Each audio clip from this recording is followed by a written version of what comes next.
Hello, YouTubers, friends, compatriots, bootlickers, shills, desolators, peasants, vassals, meat sacks, turkeys.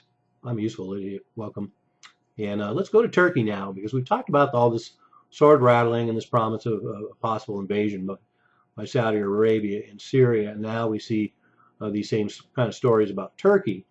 And there's nothing concrete other than the fact that there's been a lot of troop movement along the border with Turkey, particularly with Syria.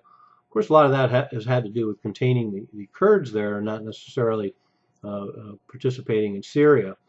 But so to talk about this Turkish presence on that border kind of is a moot point because there's been a lot of Turkish military presence on that border for a long time. But one thing that has changed, and one could argue that Turkey ostensibly has already invaded Syria, is the fact that this talk about a buffer zone, and this buffer zone actually exists. And the first couple of stories that came out seemed to be relatively benign. There was a story back in August of 2015 about Turkey erecting a wall 3 meters high in the Hatay province. And their reasoning is to prevent smuggling, illegal immigration, and possible attacks. So when they say illegal migration, they basically don't want any Kurds leaving Syria. And when they prevent smuggling, they basically want to make sure that all the ISIS-laden oil trucks make it through, but no Kurds.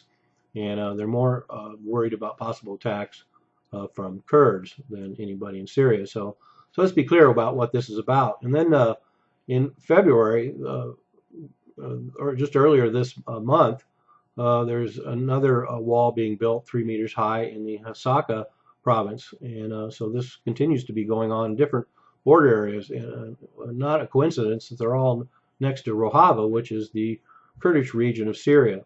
So once again, this is all about making sure that the Kurds are controlled and not necessarily participating in Syria. But where it gets interesting is also this month, the Turkish Prime Minister came out and said that they are constructing Syrian refugee camps on Syrian territory. So these claims by Kurds on different refugee camps that a lot of these walls and a lot of these areas are being built up on Syrian territory and even on Kurdish territory turn out to be true.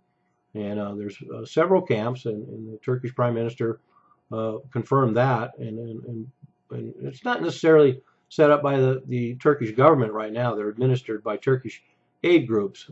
So the fact is, technically, it's not an invasion at this point, although I would assume that there's a certain amount of security provided by some form of Turkish military in those regions. And then to take it even a step further, the Kurds in the region, of course, talk about the fact that there seems to be some arrangement with Turkey and ISIS because these refugee camps are left alone in spite of the fact that Al-Qaeda operates within and around these refugee camps as well. And some of these camps are in purportedly Al-Qaeda areas, but there doesn't seem to be any problem with the people getting there and supplies getting there, and some sort of arrangements being set up with ISIS. So once again, these border arrangements that Turkey and this incursion into Syria by Turkey really has not that much to do with Syria, not that much to do with ISIS, and everything to do with Kurds. So there we have it, another invasion that's not happening, or one could argue has already happened, and they'll work out the details later. So watch for Turkish troops taking up positions in this area, and of course, with this recent ceasefire, we could easily see something like that. Maybe that is what everything is working towards right now. Maybe there'll be Saudi Arabian and Turkish troops and U.S. troops, and who knows, administering these humanitarian safe zones. But of course, even just the choosing of where these humanitarian safe zones are going to end up is going to be a political issue and a military issue for all the players. So I'm a useful idiot. Don't you be one too.